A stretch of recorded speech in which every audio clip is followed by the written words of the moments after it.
Hello everyone and welcome to the Speed Chess Championship quarterfinals, where we have a very nice game between Magnus Carlsen and Fabiano Caruana. Pretty much all of the games from all the time formats are great. This is the one I chose as it features all the things that we enjoy.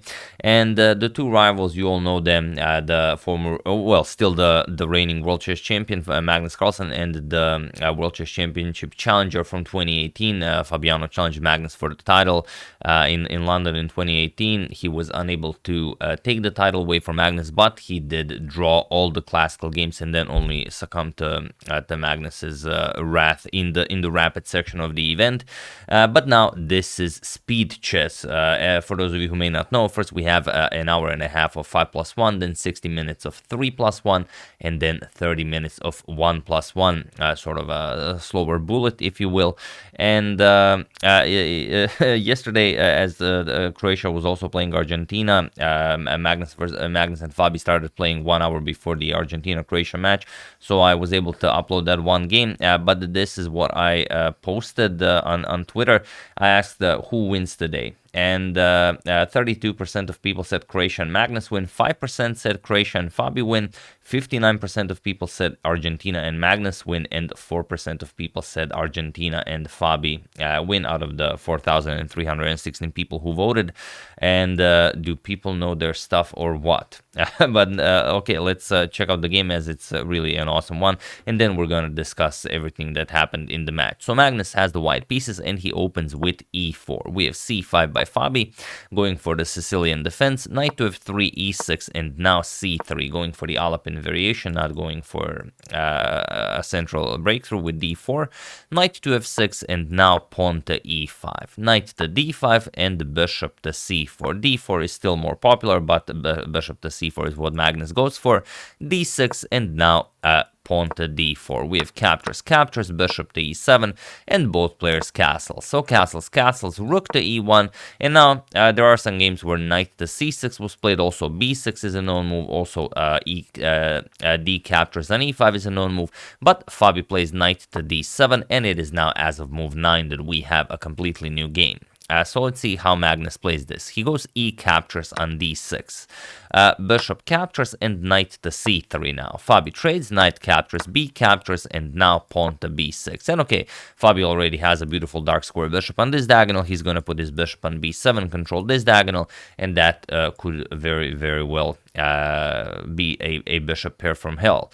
So knight to g5 now, Magnus with some ideas of maybe checkmating the black king. So knight to f6, and now queen to f3, stopping bishop to b7, but only for the moment. We have queen to c7, a beautiful move by Fabi.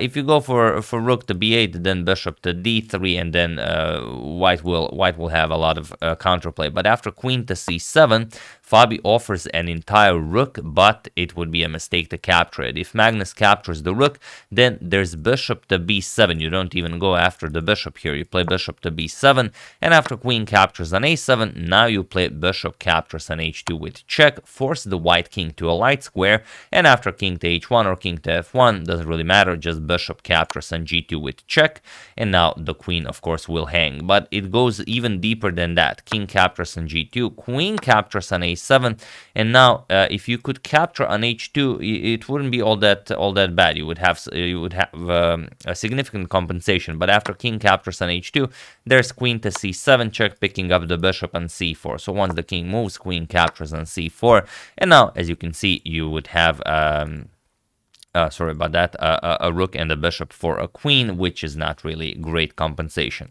It could be, but it's just not in this position. So after queen to c7, Magnus goes back, bishop to d3.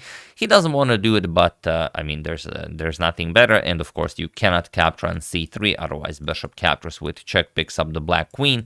So just bishop to b7, attacks the queen, queen h3, now with a triple attack on the h7 pawn, and of course pawn to h6. We have knight to e4, and here Fabi trades, captures, and captures on e4. The c3 pawn still nicely, that's a weird arrow, the c3 pawn still nicely defended, and rook a to c8, putting pressure on the c3 pawn, bishop to d2 defending, and now queen to c4.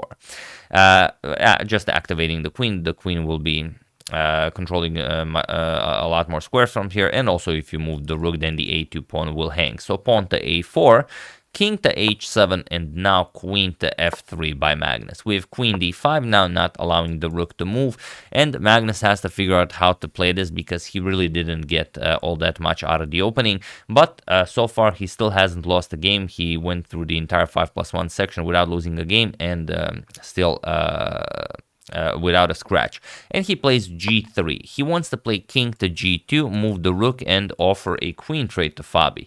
So rook to c7. Fabi goes for a nice rook doubling on the c file. King to g2. We have rook f to c8, and now rook back to e1, offering a queen trade, which Fabi goes for. Queen captures, king captures, and now king to g6. Fabi also activates his rook.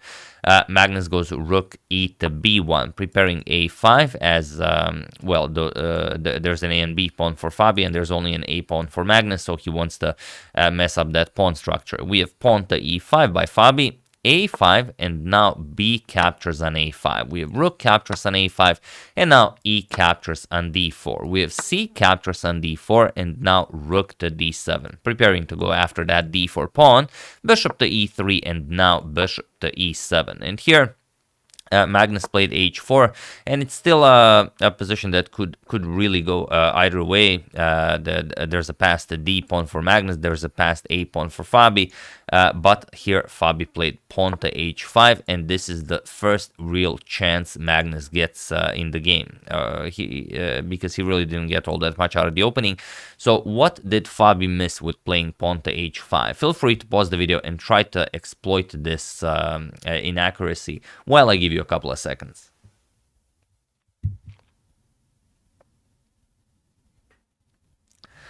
So for those of you who were able to do it, congratulations on realizing that this pawn or this pawn will be removed from the board. And for those of you who just want to enjoy the show, it is rook b to b5. The pawn on h5 cannot be defended, and it really doesn't matter what you play. For example, if you play rook to h8, and that's pretty much the only way to defend it, you're just going to play rook to a6 with check, and now after this is blocked, now you're going to play rook to g5 with check, king to f7, and now rook g to a5. And now you cannot defend both the h5 pawn and the a7 pawn. The rook is just unable to defend both of them, so you would lose one of those pawns. So instead, after rook b to b5, Fabi played bishop to d8. He said, all right, at least you have to move the rook. But now rook to a6 check, bishop to b6, nicely blocking and adding another defender to the a7 pawn. But now rook to g5 with check. And now the problem is Fabi cannot go to h6, because if you go to h6, you are running into some very nasty discoveries here. Rook to d5 check, for example, would win a full rook. So Fabi had to play king to h7, and now just rook captures on h5. Magnus grabs a pawn. King to g8, we have rook to a4 now. As this pawn was hanging, so Magnus defends it. Rook to c3, and now Magnus plays king to g2, and it was an incredibly sharp position, even though it's an endgame, and Magnus should have played king to e4 instead of king to g2. He wanted to unpin, but with the king on e4 instead of on g2, you control the d3 square, and Fabi really wants to put the rook on d3 to have a triple attack against the d4 pawn. But this is 3+1 blitz, so you cannot see everything. Rook to d3 by Fabi, taking advantage of this right away, and now rook to c4, trying to trick Fabi into capturing the pawn, because if he does it now, just rook to c8 check, and this is checkmate. And what Fabi should do here is just move the rook back, and the next move, capture this pawn. That's how you do it.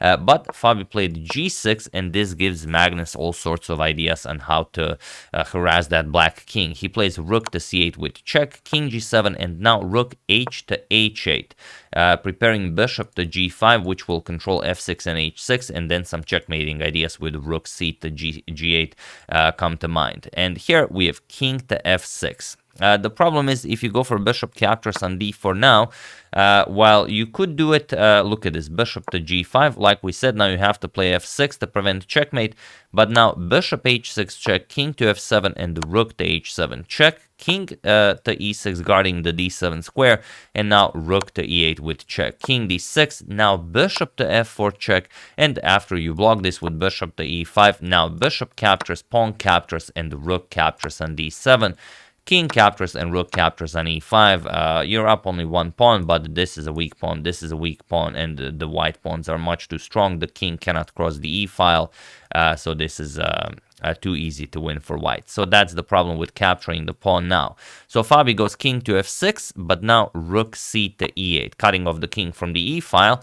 King to f5, Fabi is now without any other option. He has to go active with the king, and now pawn to f3 by Magnus. Because both of them were in severe time control, I will just show a missed mate it's forced mate in 9, but of course much sooner, because you would have to play silly moves in order for it to be mate in 9.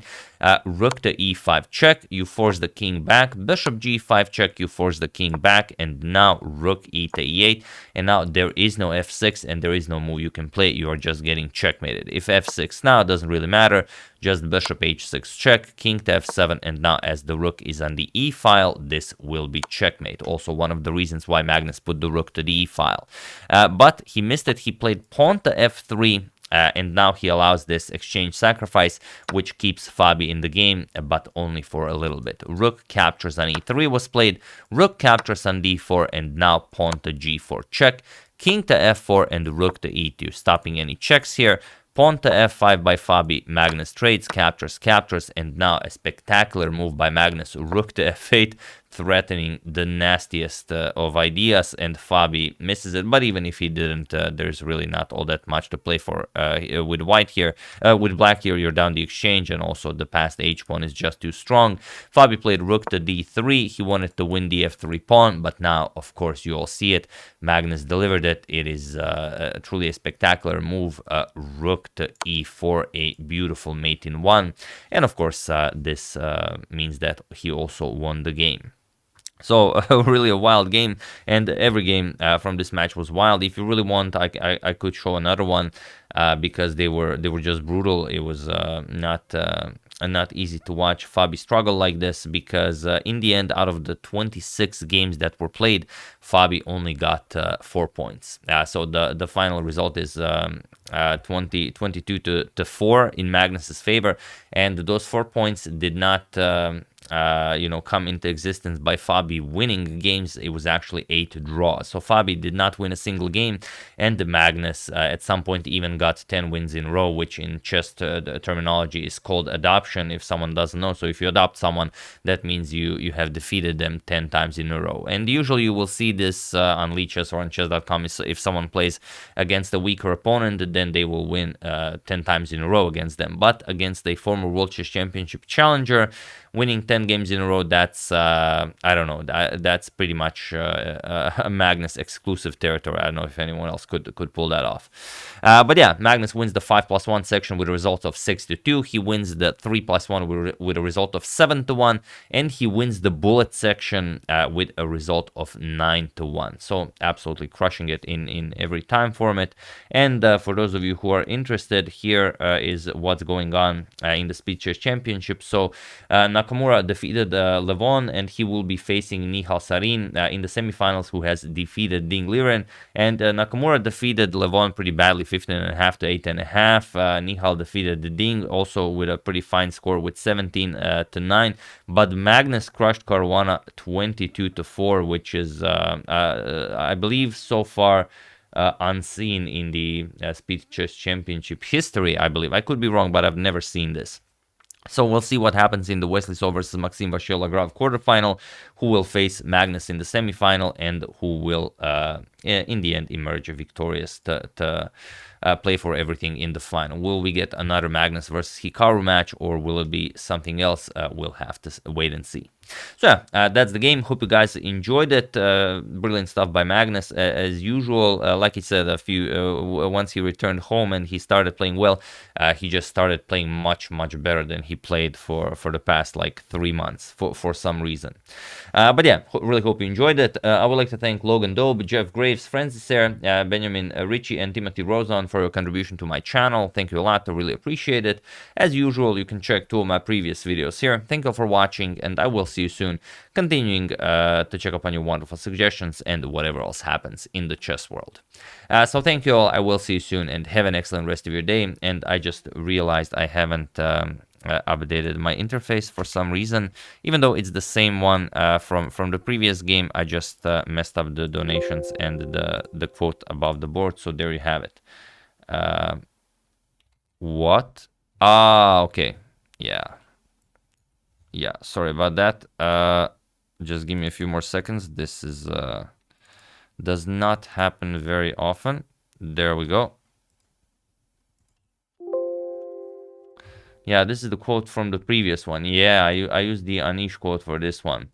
As he said that where the main intrigue is whether Carlsen will say that he played well today. I don't think so. And as usual, Magnus, whenever he plays it extremely well, even like he did here, beating Fabi like this, he will probably say that he could have done it better. But yeah, in order to fix what I have done wrong, I would like to thank Benjamin Ritchie, Timothy Rosan, Chris Robert Picard, Sapan Bhatia, and Sarah Hamilton for your contribution to my channel. Thank you a lot, and apologies for this. See you soon.